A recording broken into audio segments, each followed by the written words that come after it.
It's a beautiful day outside the hideout. Let's get to shooting.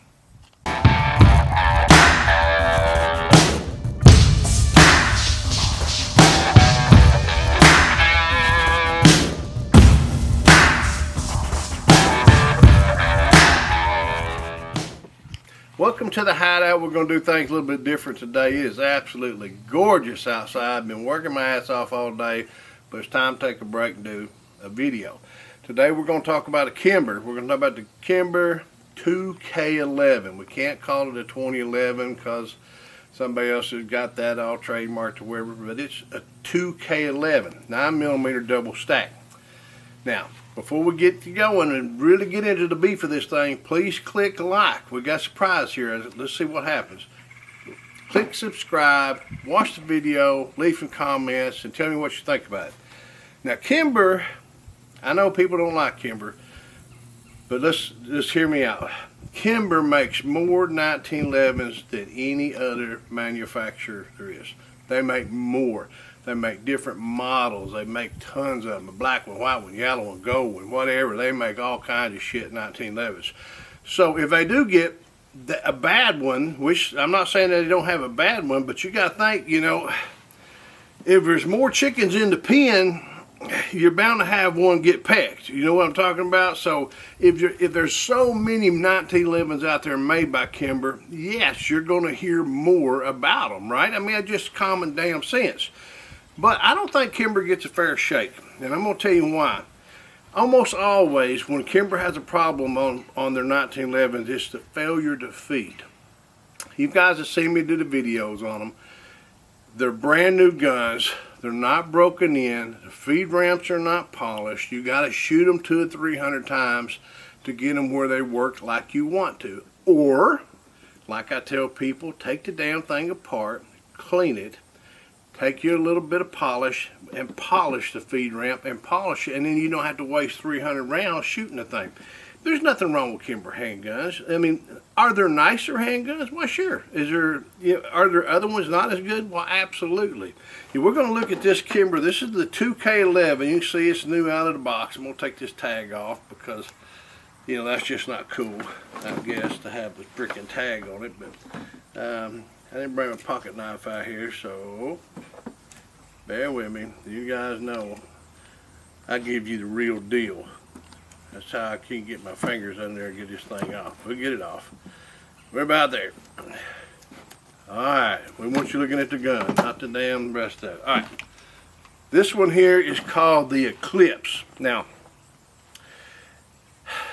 there are different models of the 2K11. There's a Target model. It's gold colored. Looks like you got a freaking grill. Feel me? But anyway, this is the Eclipse. You can see it's a nice handgun. Let's start here. It's got flat across the top that's not checkered or anything. You can put a dot on it, but it does not come with one. You're going to have to get that different for whatever mount you want. I mean, it doesn't come with one, so you don't have to buy a holoson or whatever. You go contact them, buy the one you want. The slide is just cooler than shit. You can see the serration just, it's kind of different. I mean, I don't know what you, kind of freaking Lego blocks or whatever, but that is a, you know, that gives it like a portage slide up there. It's got like a 10-pound spring in it in a 9mm. It ought to be a real pleasure to shoot. The barrel, if you look at the barrel, you think you're shooting a rifle barrel. Look at that. Let me look at the front of it as well. Look. Now this is a single piece guide rod that's some kind of special deal, patent pending. I'm not disassembled it. You guys see I just took the tag off of it. It does have a rail on it. It is square here, which is going to say, okay, square trigger guard, and a lot of 1911 holsters are not going to fit it. So what Kimber's done is some good marketing here. You're going to have to come back and buy something to mount your sight on it, or you're going to have to buy a special holster for it, which is all fine and dandy. It does have an external, you see there, extractor right there, external, kind of like a SIG, right? That's, some people don't like it. I really don't give a shit. To me, so long as it works, it's fine. It has ambidextrous safety. You can see it, big, flat, nice size. I don't know if you can see it or not. There. And the slide lock or slide release is, you know, it doesn't look that big, but it is a little bit oversized, I'm going to call it. You know, a little bit oversized. It's not real big. The takedown button, if you can see, is kind of indented here. You see with my finger. Zoom in there so you can get a good picture of that, because this is kind of neat. It's not just a flat. You don't have to have a punch or something. You should be able to just push that out with your finger and push it out. Flat trigger. Some of you like them, some of you don't. I'm going to call this one like a Halloween looking trigger. Look like a jack-o'-lantern since we are in October. It's kind of got some nice looking, I mean, they try to make it look nice. The mag release. Big, large button. You can see it there. It's not, doesn't have a large diameter, but it does stick out. It's a little bit tight. You know, I might trim that down just a little bit to make it mag release just a little bit in there.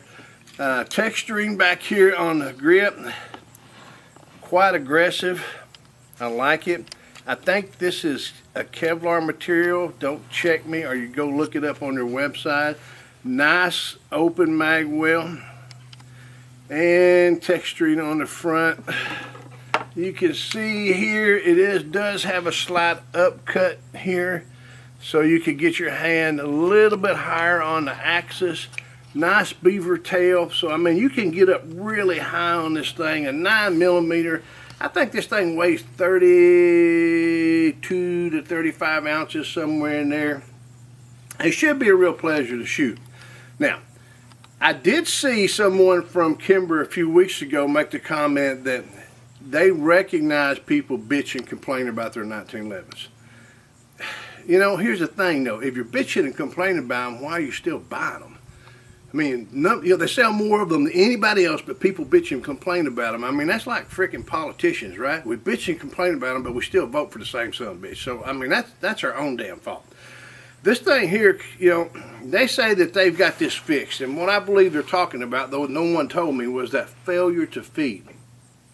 Let's go back and see if we can't put it down to say, compare it to like an AK-47 that's got these huge tolerances on it, and you throw dirt in them and they just keep on running. Or you get something like an M4, AR-15, M16, get a little bit of dirt in them, they don't run. The tolerance is not. I'm going to say Kimber handguns are more like those original M16s. They get a little bit of dirt in them, they're not broken in well, and then we have a problem. Whereas a lot of other 1911s on the market, they run flawlessly because the tolerances is not there. You can't get a grain of sand in them and something happens. So is that the case? I don't know. I do know this from my personal experience. If you get a Kimber and it has a failure to feed, chill out. Chill out. Polish it and clean it. Because I don't want to stand there at the range bumping that slide forward 300 times. It's going to work. But bumping it slide forward 300 times, shoot you a box. If it doesn't work out on it, take it to your bench, clean it, polish it, and it should run flawlessly. And you'll be happy with the Kimber instead of shooting one box of shells and say, oh, it's a piece of shit. Take it down to the pawn shop. They're going to give you almost nothing for it. Somebody like me is going to walk away with a nice pistol. 2 magazines. A 20 round and a 17 round. Now, I did push these in myself just before we started the video. I did get 17 and I did get 20, but they are tight as shit. I don't recommend loading 20 and 17 just like I did do. You know, we'll see. I'm going to go ahead and take one out. I want to test the reliability of this new handgun that Kimber says they fixed their problem. I'm not so sure they have a problem. That slide is awful slick. The trigger, other than it being a flat trigger, I'm just not a flat trigger guy. Reset's nice. Now they do say that they're somewhere around 4 pounds. We're going to test that. You guys know I like 4 pound. Ready? Let's try it and see.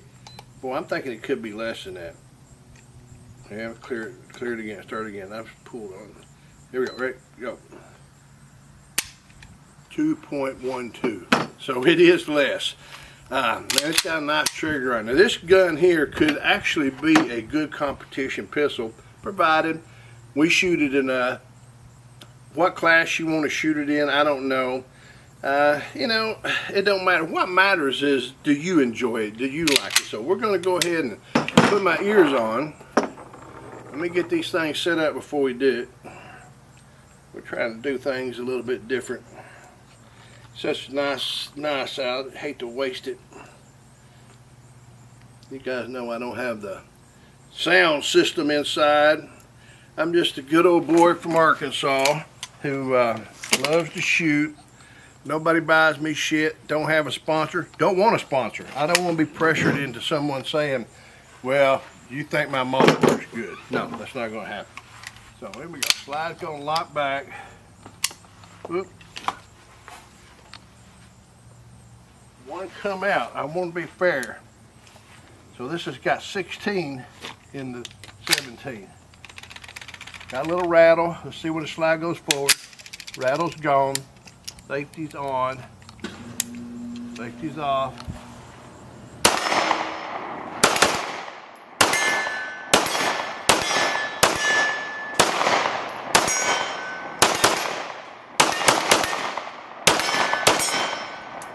See what? It did not have the failure to feed, did it? No, it did not. Love it. The grip. I like the grip. Some double stacks on my hand, they're a little bit large, I guess is what I'm saying. And it's not that they're not too big, but with this 9mm, where there's so little recoil, 10-pound spring, little recoil, I love it. I love it. I think it's good. So just lock it back, shoot some more.